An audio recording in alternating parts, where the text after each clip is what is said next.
Hello and welcome to SoulSpeak. On SoulSpeak, the host takes a clear, unsparing look at the cases that changed a nation. Today, we dive into one of America's most haunting mysteries, the story of the Zodiac Killer. He was a man who terrorized Northern California in the late 1960s and early 1970s, a killer who didn't just take lives, but demanded the world's attention through taunting letters, cryptic symbols, and coded confessions. His words echoed louder than his gunshots, and his identity remains hidden to this day. The episode will follow the facts, the attacks, the survivors' testimony, the letters sent to newspapers, and the investigation that never closed the circle. The goal is simple: to separate the evidence from the myth, and to ask with precision, who was Zodiac, and why did his words matter more than his face? Stay with the host.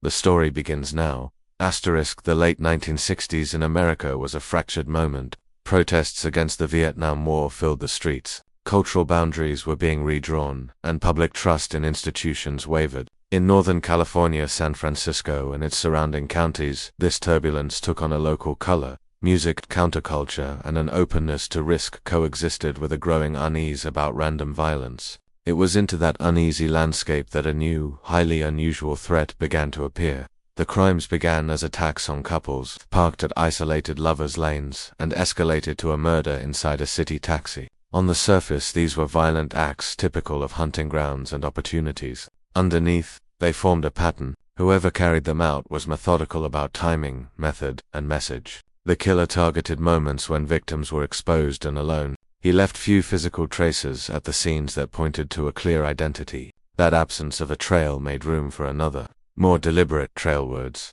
After some of the attacks, letters arrived at local newspapers. The writer signed with a small, stark emblem, a circle bisected by a cross that would become an infamous mark. He called himself Zodiac. The correspondence was not a side effect of the crimes. It was central to them. Encrypted ciphers, taunting claims, and occasional pieces of physical evidence mailed to editors converted private violence into a public spectacle. Where most killers act to conceal, Zodiac acted to be seen through ink, not face.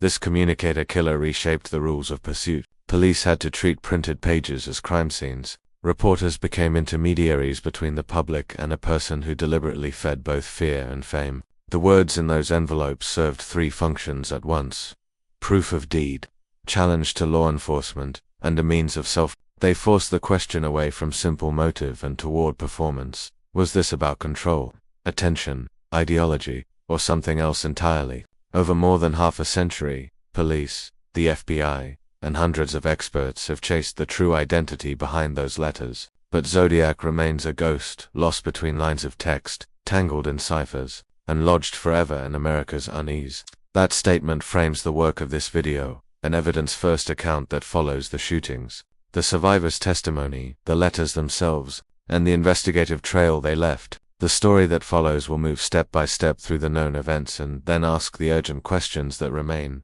Who mailed those letters, and why did his words matter more than his face? The sequence of attacks that would cement the name Zodiac began quietly and without fanfare. On a cold December night outside Vallejo, on December 20th, 1968, 17-year-old David Faraday and 6 Betty Lou Jensen sat in a parked car on Lake Herman Road. Scene resembled dozens of other lovers' lane. Rendezvous young people alone on a rural stretch of road, but what followed was sudden and final. At least one gunshot, two bodies, and no reliable eyewitness. Investigators treated the killings as an isolated, tragic crime at first. There was nothing at the scene to suggest a public campaign or a signature that would link this death to future violence. That absence of context made the next incidents both puzzling and terrifying because when the pattern emerged, it looked intentional rather than random. On July 4, 1969, the violence returned to the outskirts of Vallejo at Blue Rock Springs. Darlene Ferrin was killed. Michael Mageau survived serious wounds. Mageau's survival would prove pivotal. His later statements provided the first living description of an attacker and supplied details that investigators could compare with other scenes. Within days of the Blue Rock Springs shooting, local newspapers began receiving letters. One caller to police used a voice and phrasing that would become infamous. "This is the Zodiac speaking." For the first time, the killer claimed an identity. The murder and the claim together converted two separate facts, the shooting and the NAM, into a single narrative thread that forced law enforcement to treat press, Communication as potential evidence rather than mere sensational copy. The attack at Lake Berryessa on September 27, 1969, marked a clear escalation in both violence and theatricality. A man wearing dark clothing and what witnesses described as a hooded covering approached Brian Hartnell and Cecilia Shepard while they picked. He ordered them to the ground, bound them, and stabbed them with deliberate force. Before leaving the scene, the assailant used a marker or knife to leave the circular cross symbol that would come to be associated with his letters, and he recorded the date near the car. Cecilia Shepard would die from her wounds. Brian Hartnell survived and later provided a detailed account of the attacker's clothing, the mask or hood, and his voice. Hartnell's testimony underscored an important shift. This was no longer primarily a shooter who struck from concealment. The assault at Berryessa showed a willingness to control, to perform, and to mark the crime with an idiosyncratic signature. Just 2 weeks later, on October 11, 1969, the pattern changed again and moved from rural outskirts to the streets of San Francisco. Paul Stein, a 29-year-old taxi driver, was shot in the head in the Presidio Heights neighborhood after picking up a passenger. The killer cut a small piece of Stein's shirt from the body and within days sent that very fragment to a newspaper as proof of responsibility. That act mailed evidence of a killing transformed the dynamic entirely, by deliberately furnishing proof to the press. The murderer converted private violence into a public act and ensured maximum circulation of his message. The Stein murder demonstrated both a larger primitive range of operation and an understanding of how to use media as an extension of criminal behavior. Taken together, these 4 incidents establish a clear pattern: choice of vulnerable targets, selective escalation, and deliberate communication. The initial 2 attacks fit a familiar criminal profile predator targeting isolated couples, yet the attacker's later behavior introduced elements uncommon in ordinary serial crimes. He did not simply seek victims, he sought an audience. After Blue Rock Springs and Stein, the flow of letters to newspapers and the police became integral to the case. Ciphers were mailed, taunting notes demanded publication. The small circular cross symbol recurred as a personal brand. These communications performed multiple functions at once. They validated the perpetrator's claims to those prone to doubt. They challenged investigators publicly, and they served the psychological need of someone who desired notoriety or control over public perception. Survivor testimony anchored much of the investigation in tangible detail. Michael Mageau's and Brian Hartnell's descriptions of voice, build, mannerisms, and clothing gave detectives something to compare across scenes even when physical evidence was scant. Yet the forensics of the time were limited: no DNA databases, fewer standardized protocols for preserving trace evidence, and less centralized information sharing between jurisdictions. Those limitations mattered. They allowed the case to remain fluid, riddled with ambiguous leads and a stream of false confessions and hoax letters. Meanwhile, the mailed proof Stein's shirt fragment, photographs, and ciphered messages worked in the opposite direction, narrowing the field of plausible explanations while broadening the circle of public fascination. The official casualty count from these primary incidents: 5 confirmed, dead and 2 wounded survivors only tells part of the story. The murderer claimed responsibility for many more killings in his correspondence, asserting at one point that he had murdered dozens. Whether those claims were true, exaggerated, or partly true has been debated by investigators for decades. What is not disputed is the effect of the claim itself. Once the name Zodiac and its symbol entered the public lexicon, fear multiplied beyond the immediate communities of Vallejo, Napa, and San Francisco. People stopped thinking about a faceless assailant out there, and began to imagine a defined figure who might target anyone. The crime ceased to be merely local and became a national story about vulnerability, media, and identity. By the end of 1969, the case had passed from local detectives to a broader coalition of law enforcement, with the FBI and multiple municipal departments sharing resources and leads. Yet even as agencies pooled manpower, the killer kept up a rhythm of provocation, letters, ciphers, and proofs that compelled newspapers to publish his words and ensured the story would not fade. The sequence of attacks: Lake Herman Road, Blue Rock Springs, Lake Berryessa, and the San Francisco taxi therefore reads as more than a chronology of violence. It is a deliberate escalation in method and audience, a campaign in which the physical murders were inextricable from the messages that followed them. That combination, deadly action plus public theatricality, is what made the Zodiac case so difficult to close, and why the timeline of terror remains central to any attempt to understand who acted, how, and why. The correspondence that followed the shootings altered the case's shape as much as the crimes themselves. On July 31, 1969, 3 Northern California newspapers received matching letters, each carrying a portion of a 408-character cipher. The writer demanded that the full text be printed in the papers. He warned that failure to do so would result in more bloodshed. When the 3 pieces were reassembled and decoded, the message was chilling in its banality, an explicit statement of pleasure derived from killing and an expression of intent, but it revealed no name, number, home, address, no ordinary motive. The cipher functioned less as a clue to an identity than as a ritual. It certified the writer's authorship of the killings while insisting that the world pay attention on his terms. A few days later, a shorter letter opened with a line that would become infamous. "Dear editor, this is the Zodiac speaking." That simple sentence did more than claim responsibility. It supplied a persona. The author had chosen a label that was marketable, memorable, and ambiguous enough to invite mythology. From that moment, the case had a handle for public conversation. Zodiac was no longer an unknown assailant, but a named figure, an actor in a performance staged through print. The name, the symbol he adopted, a circled cross, and the ciphers combined to make him legible as a character, even as he remained anonymous as a man.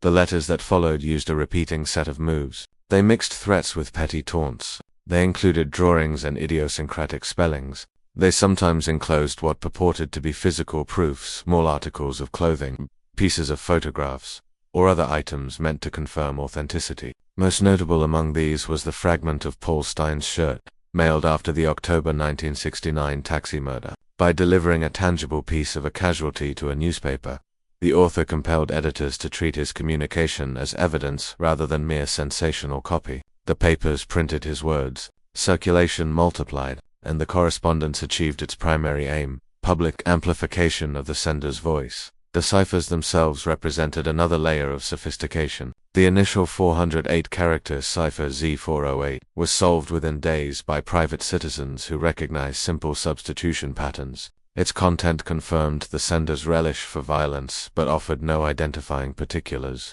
Decades later, the 340-character cipher Z340 proved far more stubborn. It resisted attempts at decryption until a team of amateur and professional codebreakers announced a solution in 2020.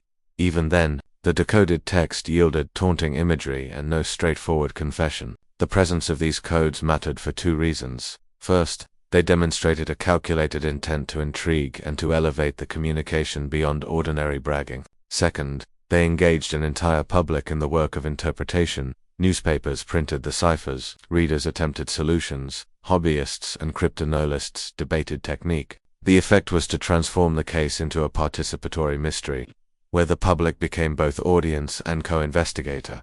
That public role complicated the formal investigation. Law enforcement agencies were forced to treat newspapers and broadcast outlets as forensic partners and, paradoxically, as potential obstacles. When editors printed the letters and, in some cases, images of the ciphers, they simultaneously spread the author's message and created opportunities for copycats and hoaxes. Hundreds of letters and calls followed in the years after 1969, many of them false claims or deliberate fabrications. Distinguishing authentic communications from impostures consumed resources and added noise to an already strained inquiry. At the same time, the genuine letters constrained police tactics. The author's threats and references required public attention, and his demand to be heard limited the discretion of investigators who feared inadvertently silencing a dangerous provocateur.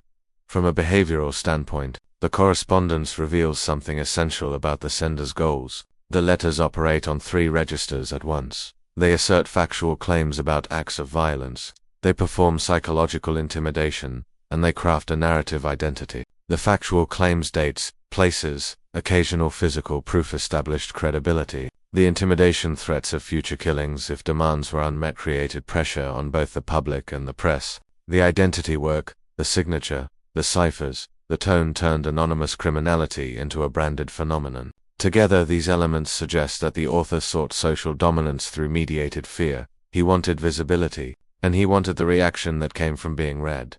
For investigators, the letters were simultaneously a boon and a trap. They provided material for forensic analysis, paper fibers, postmarks, handwriting, phrasing, yet they also offered avenues for misdirection. Handwriting analysts, linguists, and later forensic document examiners found points of comparison between different communications, but no conclusive bridge to a single individual. The writer's deliberate misspellings and odd punctuation complicated linguistic profiling. Deliberate obfuscation and the possibility of hoax letters made attribution risky. Even with modern analytical tools, connecting a particular envelope to a particular person requires corroborating physical evidence that the correspondence rarely supplied.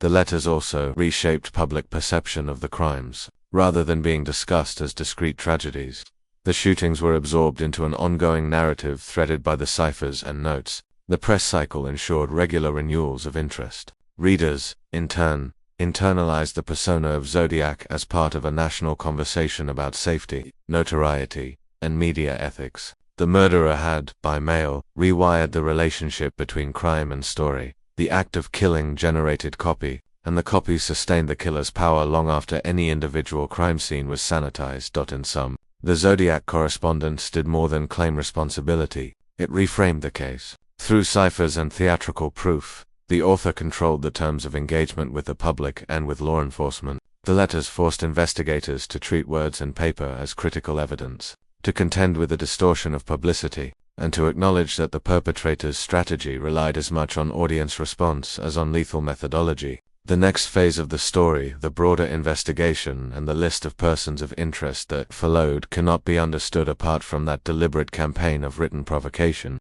The investigation that followed the string of murders and taunting letters became, in its own right, a sprawling story of effort and frustration. Local police departments in Vallejo, Napa, and San Francisco opened major homicide inquiries almost immediately. The FBI soon joined as the case's interstate and public safety dimensions became clear. At its height, the inquiry involved hundreds of detectives, scores of interviews, and a near-endless stream of tips. But sheer manpower did not translate into clarity. Instead, the case revealed how procedural limits, competing jurisdictions, and media dynamics could combine to frustrate even the most sustained criminal inquiries.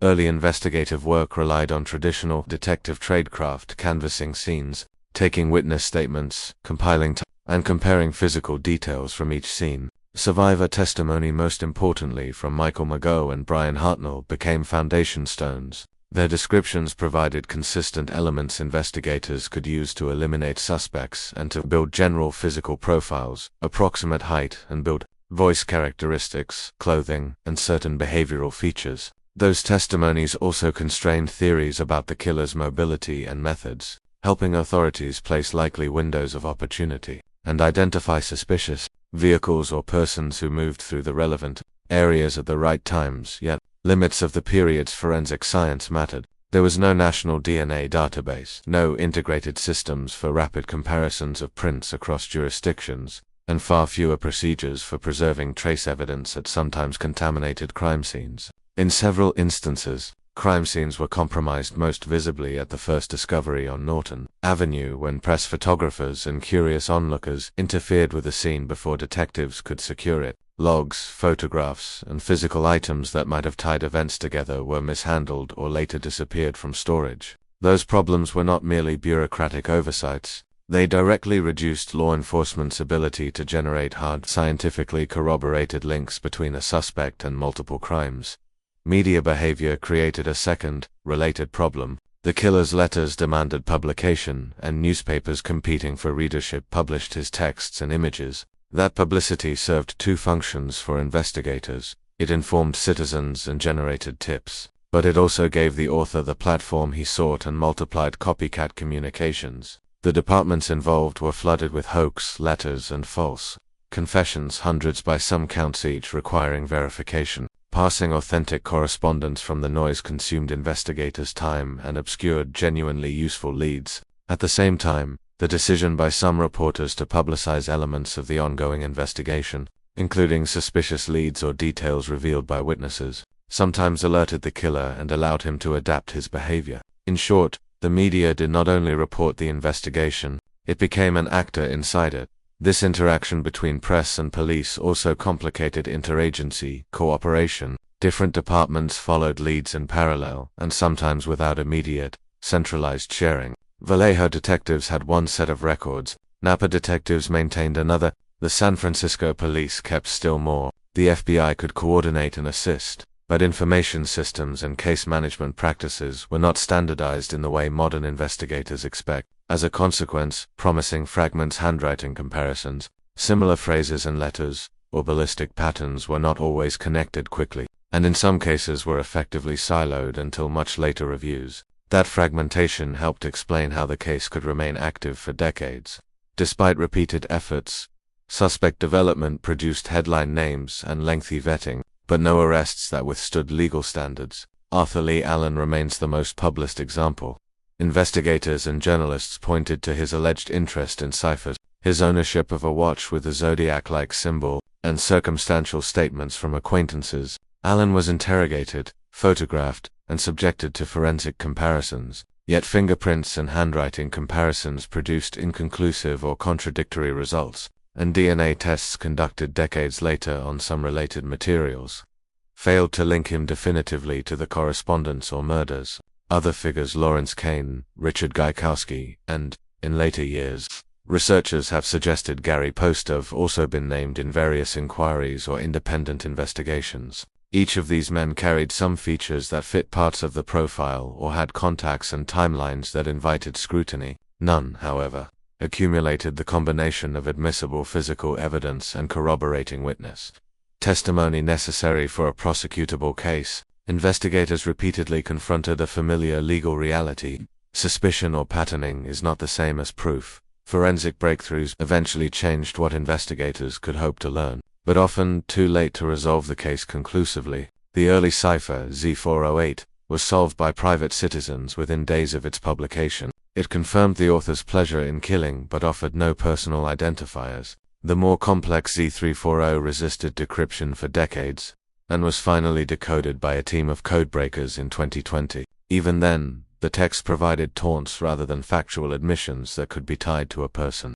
Technological advances, DNA profiling, improved document analysis, and digital databases have allowed cold case units to re-examine materials and to exclude suspects who once seemed plausible. They have also offered fresh leads in certain instances. But the crucial evidentiary pieces from 1969 to 70, impressions, fibers, some photographs, and documentation were often incomplete, lost, or degraded, making definitive closure difficult or impossible. Investigators also wrestled with motive and mens rea in a way that complicated profiling. Zodiac's mixture of opportunistic attacks with highly theatrical communications suggested a perpetrator motivated as much by publicity and control as by any single psychosexual or financial motive. Profilers attempted to build a psychological portrait, literate, possibly with military or technical training, but profiling, while useful for narrowing suspect pools, cannot replace direct physical links. The presence of extensive public attention meant that behavior that might have exposed a less careful killer could be adapted by an individual watching news, coverage, and adjusting accordingly. In the end, the formal record of the investigation is a catalogue of intense effort with incomplete resolution. The departments involved logged thousands of tips, conducted lengthy interviews, and examined a roster of suspects with varying degrees of plausibility. The case pushed procedural change, leading to improved evidence handling protocols and greater collaboration between local agencies and federal resources, but it also exposed the limits of investigative methods available at the time. Despite decades of work, the investigators were left, in practical terms, with paper trails, letters, ciphers, and fragments of proof. Those items anchored the case, but they also contained the same ambiguity that defined Zodiac himself: confident in tone, evasive in content, and never yielding a clear return address.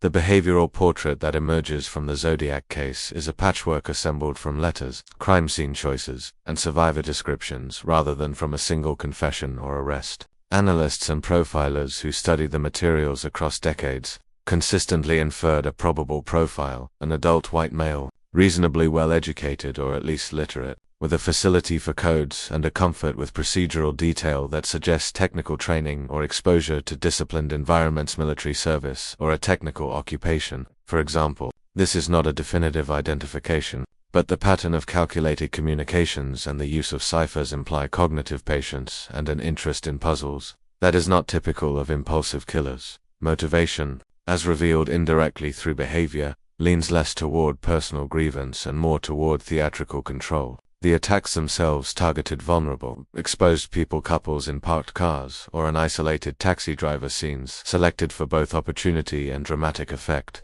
Equally telling is the repeated decision to follow violence with public messages, encrypted notes, signed symbols, mailed fragments. Those choices indicate a primary objective beyond killing. They point to a desire to manipulate public attention, to measure influence, and to convert individual crimes into a sustained social performance. In short, the perpetrator appears to have valued notoriety and the psychological advantage of instilling fear as much as, or more than, the physical act of violence. The relationship between perpetrator and press is central to understanding the case's psychology. Zodiac's letters weaponized media dynamics by insisting his communications be printed, by offering proof when necessary, and by taunting authorities in public venues. He forced newspapers to act as amplifiers of his message. Each publication of his text expanded his audience and validated his status. For the community, the result was a changing baseline of fear. Ordinary activities, dating, driving at night,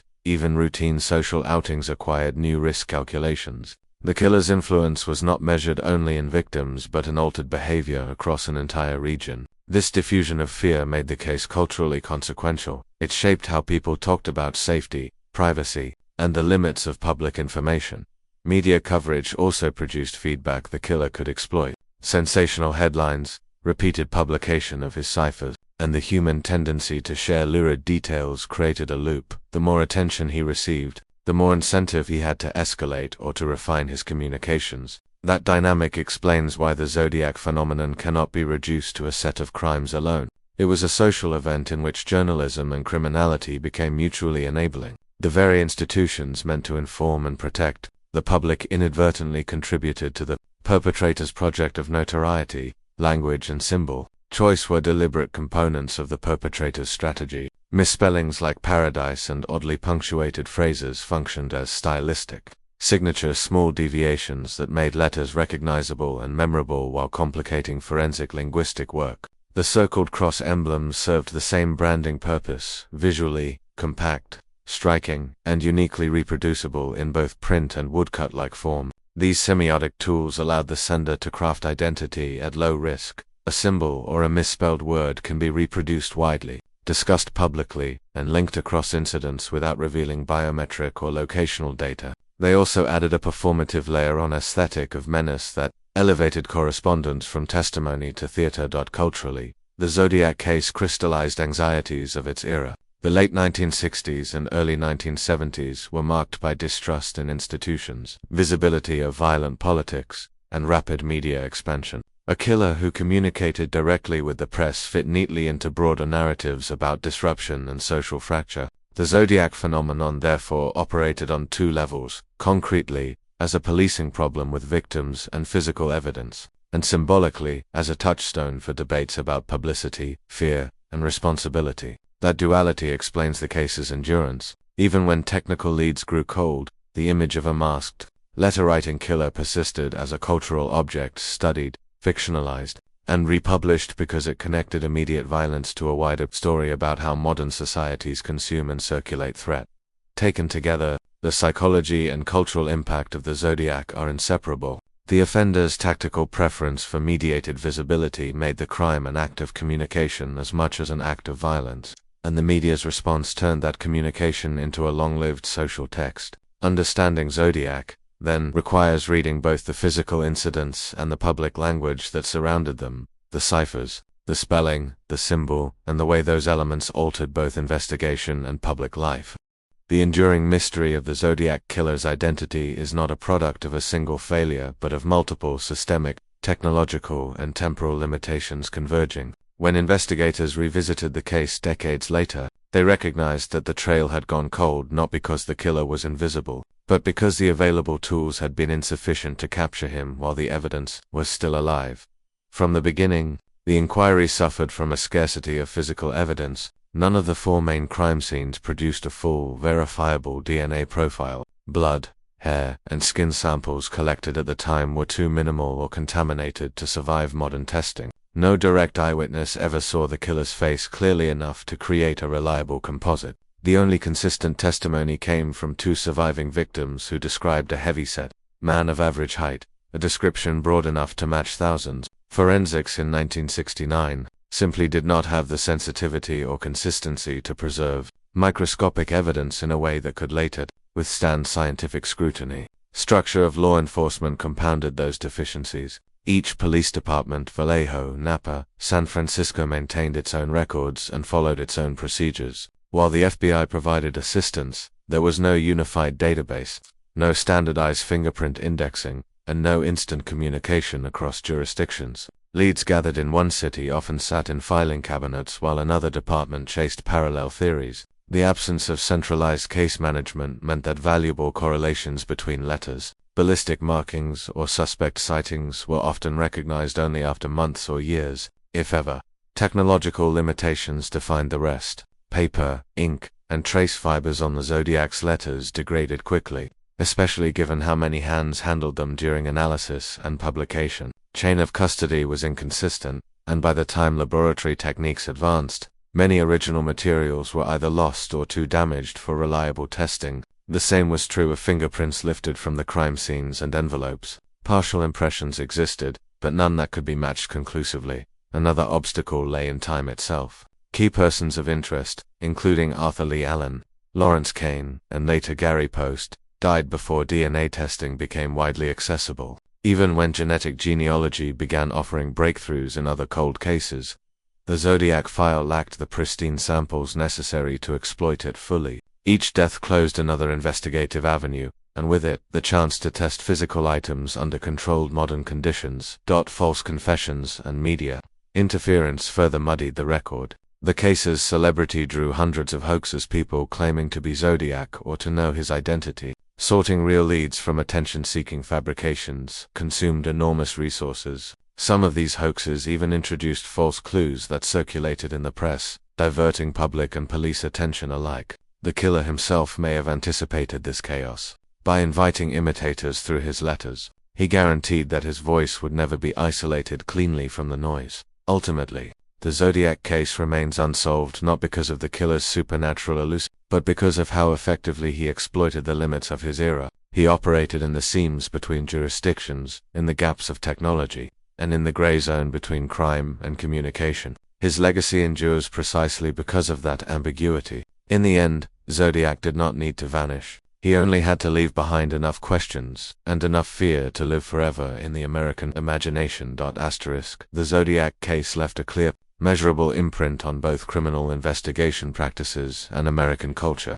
Investigators who wrestled with the case in the 1970s confronted procedural gaps that slowed or fractured their work, fragmented jurisdictional records, inconsistent evidence handling, and a limited understanding of behavioral patterns in serial offenders. Those shortcomings helped drive institutional change. The FBI and local agencies expanded their use of behavioral science, formalized protocols for evidence collection and preservation, and improved interagency communication channels. Changes reflected later in the creation and growth of specialized units focused on serial violent crime and offender profiling. In that sense, Zodiac became a catalyst, a difficult unsolved file that taught law enforcement how not to operate and encouraged the development of systems designed to prevent repeat mistakes. The case's cultural footprint was equally durable. Zodiac moved quickly from local headlines to national mythology. Films, books, documentaries, and in more recent years, podcasts and serialized investigations have revisited the murders again and again.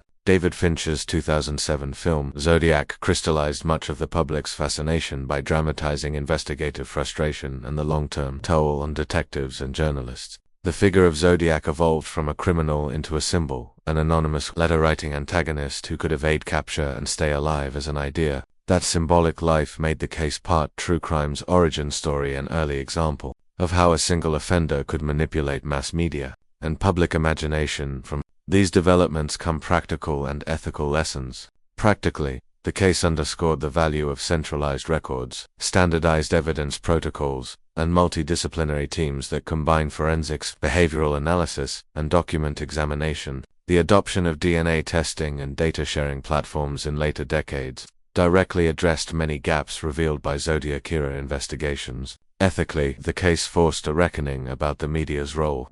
Unfiltered publication of a perpetrator's letters and ciphers helped the killer achieve notoriety. Even as reporters sought to inform the public, that tension produced a lesson for journalists and editors: publish responsibly, weigh public safety against amplification, and recognize that sensational coverage can become part of a criminal's strategy. Ultimately, the legacy of Zodiac is twofold. On one hand, the case drove important institutional reforms that have improved modern homicide investigations. On the other, it served as an early demonstration of how media, environment, and criminality can interact to produce a phenomenon that is as much about story and reputation as it is about crime. Remembering Zodiac, then, is not only remembering unsolved murders, but also the ways institutions and culture changed in response. Asterisk: the Zodiac case closes not with a tidy answer but with a persistent problem, a killer who used words as deliberately as weapons. Across scenes and decades, the pattern is clear: calculated violence followed by carefully crafted communication. So the most accurate description of the man known as Zodiac is less murderer than author of fear. That distinction matters because it explains why the case resisted conventional closure. Investigators did not merely pursue a body, they pursued a narrative that the perpetrator controlled. More than 50 years later, the practical facts remain sobering: no universally accepted identification, no conviction that settles the record, and physical evidence that often proved too limited or too degraded to yield definitive answers. Yet the absence of legal closure has not diminished the case's cultural footprint. Zodiac's letters, ciphers, and symbol have been republished, re-examined, and dramatized so frequently that the story functions now as both criminal file and cultural object, a cautionary example of how publicity and violence can reinforce one another. That dual legacy suggests a final, uncomfortable truth. Perhaps the scariest thing about Zodiac, many observers note, is not that he was never caught but that he forced the world to remember his name. The phrase captures how notoriety can outlive the facts, and how an unsolved crime can become a continuing social lesson about media, fear, and institutional limits. If this episode left you wanting more deeper dives into evidence, profiles of suspects, or the forensic advances that changed cold case work, leave a comment with what you want next. If you found this investigation useful, please like the video and subscribe to SoulSpeak. Each new subscriber helps bring more careful, evidence-driven stories to light. Thank you for staying with SoulSpeak until the end of this story. Every minute you spend listening helps keep these investigations alive and gives meaning to the countless hours of research behind each episode. What do you think? Was the Zodiac a single calculating man, or could there have been more than one person behind those letters? I'd love to hear your theories in the comments below. If you enjoyed this episode, please hit the like button, subscribe to the channel, and turn on notifications so you don't miss the next deep dive into the world's most mysterious true crime cases. Your support keeps SoulSpeak telling the stories that deserve to be remembered.